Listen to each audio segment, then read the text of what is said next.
Você sabe qual é a diferença entre o sumo sacerdote da ordem de Arão e Jesus Cristo, nosso sumo sacerdote?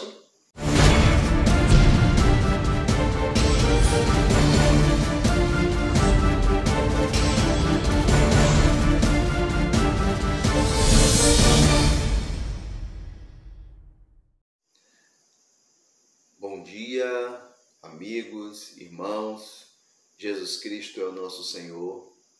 Chegamos a mais uma leitura do nosso alimento diário, que tem como série a Igreja, coluna e base da verdade. Nós já estamos no último volume, estamos finalizando. Chegamos à quarta semana, terça-feira. E o título de hoje, o sumo sacerdote e a edificação da casa de Deus. O versículo de oração para hoje está em Hebreus, capítulo 5, versículo 6, que nos diz: Tu és sacerdote para sempre, segundo a ordem de Melquisedeque. E inicia essa semana falando da misericórdia de Deus ao lidar com o seu povo, o povo de Israel. Ao conhecer a história dos filhos de Israel, percebe-se o quanto se afastaram de Deus. Após o reinado de Davi, muitos reis fizeram o que era mal perante o Senhor, e no templo de Roboão, filho de Israel, os filhos de Israel foram divididos em dois reinos, o reino de Judá e o reino de Israel. Então, pelo fato de terem abandonado o Senhor, o povo do reino de Israel foi disperso por todo o território da Síria, e o povo do reino de Judá foi levado cativo para a Babilônia. Pois o povo de Deus ficou sem nação e sem lugar de adoração, pois o templo fora totalmente destruído, e ainda assim Deus foi misericordioso para com eles. Após 70 anos, Deus usou o rei Sírio, que baixou um decreto que autorizava a ida de todos dentre o povo de Israel disperso na Síria e cativo na Babilônia, que quisessem voltar para construir o templo em Jerusalém. Nós vimos isso em Esdras, capítulo 1, versículo de 1 a 3. Então, naquele período, daqueles milhões de judeus espalhados na Síria e Babilônia, somente 50.000 voltaram a Jerusalém com Zorobabel e o sumo sacerdote Josué para a reconstrução da casa de Deus. Então, nos dias atuais, a história é semelhante.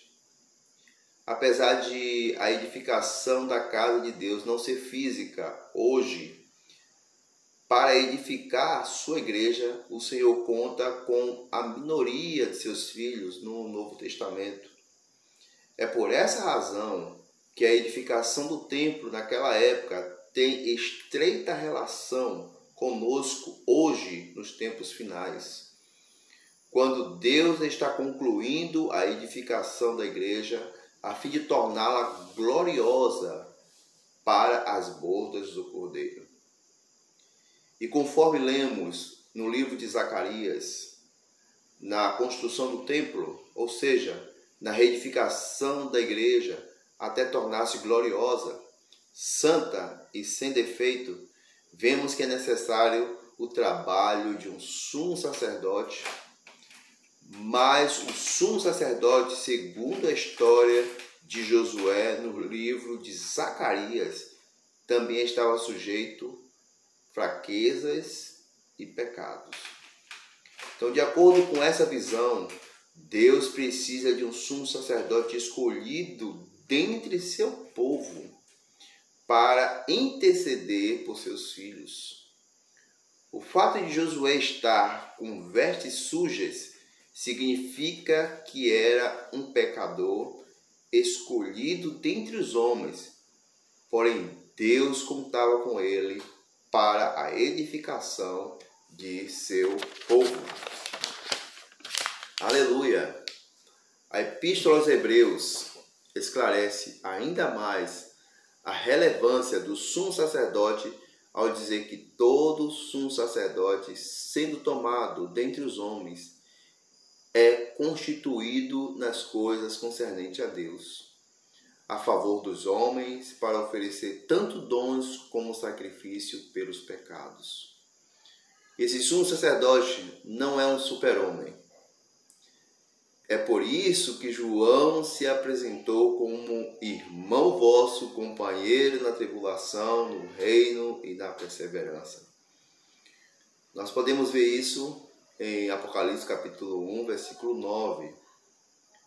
Mas, se o sumo sacerdote é homem como os demais, qual é a função na obra de Deus? Qual é a sua função na obra de Deus? Então, em primeiro lugar, o sumo sacerdote é constituído nas coisas concernentes a Deus, a favor dos homens. Ou seja, ele defende os homens, cuida deles e intercede por eles. Esse é seu papel. E se ele não assume a função, não serve para o sacerdócio. Em segundo lugar, ele precisa de uma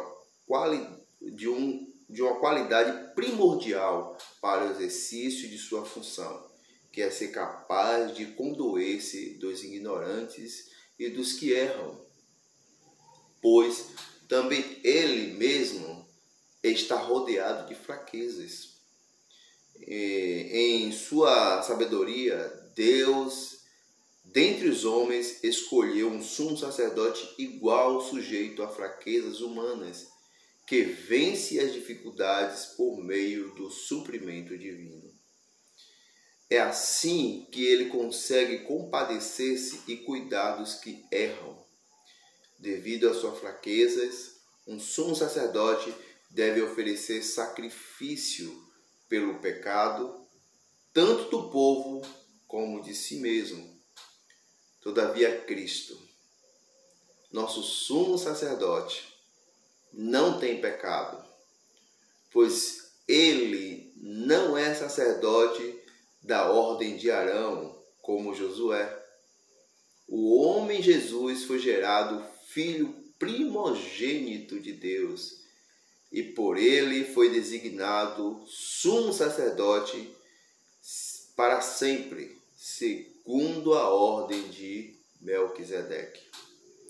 O Filho de Deus suportou os sofrimentos como homem, clamou ao Pai como homem e foi ouvido por ele, porque aprendeu a lição mais difícil a um ser humano, a obediência, como está registrado em Hebreus capítulo 5, versículo de 7 a 8. Então, querido leitor, aprendamos com o exemplo do nosso Senhor Jesus e obedeçamos a palavra profética. É assim que seremos abençoados. Espero que essa leitura de hoje possa abençoar o seu dia, possa abençoar o seu serviço como sacerdote na casa de Deus. Que possamos servi-lo fielmente, segundo o suprimento divino que Deus supre sempre em nossas vidas. Que nesse dia o Senhor possa nos encontrar servindo assim. Eu quero fazer uma oração por você. Senhor Jesus, muito obrigado, Senhor, por cada ouvinte dessa palavra. Espero, em nome de Jesus, que essa palavra possa nos tornar mais fiéis na casa de Deus. Possamos servir aqueles que estão necessitados de suprimento divino. Possamos doar, possamos ofertar o que temos para suprimento a outros. Possamos levar pessoas casa de Deus. Senhor, muito obrigado. Abençoa os ouvintes, abençoa os seus filhos, abençoa o teu povo. Derrama a tua vida divina, a tua graça divina no ouvido de cada um de nós. Tudo isso te peço em nome de Jesus. Amém.